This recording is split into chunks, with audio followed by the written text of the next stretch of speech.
நற்செய்தி வாசகம் புனித லூக்கா எழுதிய தூய நற்செய்தி அதிகாரம் 9 இறைவார்த்தைகள் 1 தொடக்கம் 6. அக்காலத்தில் இயேசு 12 ஒன்றாக வரவழைத்து பேய்களையெல்லாம் அடக்கவும் பிணிகளை போக்கவும் வல்லமையும் அதிகாரமும் அவர்களுக்கு கொடுத்தார். இறையாட்சி பற்றி பறைசாற்றவும் உடல்நலம் குன்றியோரின் பிணி தீர்க்கவும் அவர்களை அனுப்பினார். அப்போது அவர்களை நோக்கி, பயணத்திற்கு கைத்தடி, பை, உணவு, பணம் போன்ற எதையும் எடுத்துக்கொண்டு போக வேண்டாம். ஓர் அங்கி போதும். நீங்கள் எந்த வீட்டுக்குள் சென்றாலும் அங்கேயே தங்கியிருங்கள். அங்கிருந்தே புறப்படுங்கள். உங்களை ஏற்றுக்கொள்ளாதவர்களுடைய நகரை விட்டு புறப்படும் போது உங்கள் கால்களில் படிந்துள்ள தூசியை உதறிவிடுங்கள். இதுவே அவர்களுக்கு எதிரான சான்றாகும் என்றார். அவர்கள் ஊர் ஊராக சென்று எங்கும் நற்செய்தியை அறிவித்து நோயாளிகளை குணமாக்கினார்கள். சிந்தனை: இயேசு முதல் தடவையாக 12 பணிக்காக அனுப்புகின்றார். இந்த பணிக்கு அனுப்புவதானது இறுதியிலே இயேசு தமது சாவு, உயிர்ப்பு, விண்ணேற்றம், தூய ஆவியாரின் வருகையை தொடர்ந்து தம் சீடர்களை அனுப்ப இருந்த மாபெரும் பணிக்கான ஓர் ஆயத்தமாகும். இந்த பயணத்திலே இயேசு 3 காரியங்களை செய்வதற்கான அதிகாரத்தையும் வல்லமையையும் கொடுக்கின்றார். பேய்களை ஓட்டுதல், நோய்களை குணப்படுத்துதல், இறையரசை அறிவித்தல் என்பனவே அவை. இந்த சீடர்களைப் போலவே நாமும் பேயோடும் அதன் தூதர்களோடும் போராட்டம் நடாத்த அழைக்கப்படுகின்றோம். இந்த பேய்கள் தங்களுக்குரிய இயற்கையான சக்தியை கொண்டுள்ளன. அதன் இயற்கையான சக்தி என்பது சம்மனசுக்களுக்குரிய சக்தியாகும். கடவுளால் சபிக்கப்பட்ட சம்மனசுக்களே இவை.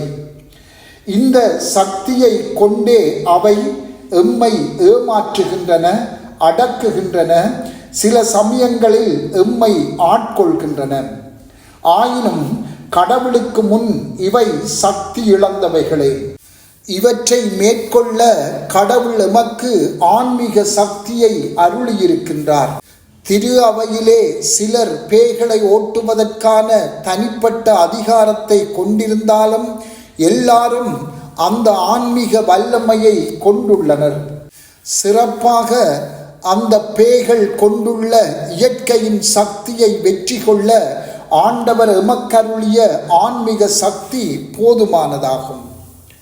பேய்களுடனான எமது முதன்மையான போராட்டம் அவற்றின் பொய்களை வெளிப்படுத்தி அவற்றை வெளிச்சத்துக்கு கொண்டு வருவதாகும். லோயல்லா நகரத்து புனித இஞ்ஞாசியார் கூறுவார், சாவான பாவத்திலே மூழ்கி இருப்பவர்களின் உள்ளத்திலே அவர்கள் செய்த பாவங்கள் இன்பமும் வெகுமதியும் தரக்கூடியவை, அவற்றை தொடர்ச்சியாக மேற்கொள்ள வேண்டும் என்ற பொய்யை இந்த பேய்கள் முன்வைக்கின்றன. தூய வாழ்வு வாழ்பவர்களுடன் ஆழமான உரையாடலை ஏற்படுத்தி அவர்கள் மேலும் முன்னேறாதவாறு பல தடைகளை போடுகின்றன. இந்த சோதனைகளையும் பொய்களையும் வெற்றி கொள்வதற்கு நாம் உண்மையின் பக்கம் திரும்ப வேண்டும். முதலாவதாக, பாவம் தரும் இன்பங்கள் வெறும் பொய்யானவை, நிலையற்றவை, இறுதியில் அவை இழிவை ஏற்படுத்தும் என்ற உண்மையை நாம் உணர்ந்து கொள்ள வேண்டும். மேலும் கடவுளிடம் இருந்து உறுதியையும் வலிமையையும் ஆறுதலையும் அமைதியையும் அனைத்து தடைகளையும் நீக்கும் அருளையும் பெற்று இந்த சவால்களை வெற்றி கொள்ள வேண்டும். அதாவது கடவுள் எம்மை உறுதிப்படுத்தவும் சிந்தனைகளை தெளிவுபடுத்தவும் தூய வாழ்வின் வழியில் வருகின்ற போலியான தடைகளை நீக்கவும் நாம் அவரை அனுமதிக்க வேண்டும். அதன் மூலம் பெரும் ஆறுதலையும் அவர் அளிக்கும் உதவியையும் நாம் பெற்றுக்கொள்ள முடியும்.